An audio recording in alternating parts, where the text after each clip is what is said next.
আসসালামু আলাইকুম, রোমানা ব্লগে সবাইকে স্বাগতম। সবাই কেমন আছেন? আশা করি আল্লাহ তাআলার রহমতে সবাই ভালো আছেন। তো দেখতে পাচ্ছেন এখানে বুন্দিয়া ভাজা হচ্ছে।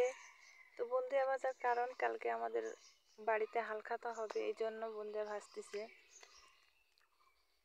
তো কালকে ভাজলে মানে একটু সমস্যা হবে, পুরি ভাজতে হবে কালকে। বুন্দিয়ার পুরি ভাজা একবারে সম্ভব না, অনেক লোকের আয়োজন হবে, সেই জন্য আগের দিনে ভাজা রাখলে খুব ভালো হয়। এই যে দেখেন বুন্দিয়াগুলো এখানে মিষ্টির রস করা হয়েছে। তো বুন্দিয়াগুলো ভেজে ভেজে উঠিয়ে এখানে দিয়ে মানে মিষ্টি করে নেওয়া হচ্ছে। তো এখান থেকে মিষ্টি করে নিয়ে পাতিলে রাখা হচ্ছে। দেখেন কত সুন্দর বুন্দিয়াগুলো, অনেক সুন্দর বুন্দিয়া। দেখেন হাতে নিলে বুঝতেই পারবেন যে কত সুন্দর সফট বুন্দিয়াগুলো,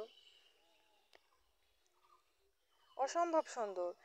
যেরকম দেখতে সুন্দর আর এরকম ভাবে কিচিং জার নিয়ে এসে বাড়িতে তৈরি করে নিলে এত স্বাদ হয়, মানে কল্পনার বাহিরে।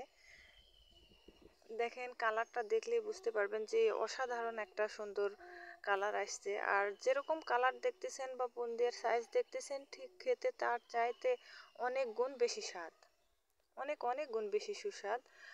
দেখেন আর এখানে এটুকু রাখা হয়েছে, আরো বড় পাতিলে আর একটা রাখা হয়েছে। দেখেন এটা অনেক বড় পাতিল কিন্তু, তো এখানে এই পরিমাণ রাখা হয়েছে। আর এটা দেখেন ওর চাইতে একটু ছোট পাতিল, এটাতেও এই পরিমাণে রাখা হয়েছে। তো একবারে অনেক লোকের আয়োজন, তো এই জন্য আগের দিনে মূলত ভেজে রাখা, পরের দিনে তো একবারে পুরি ভাজতে ভাজতে অবস্থা শেষ, অনেক পুরি ভাজতে হয়।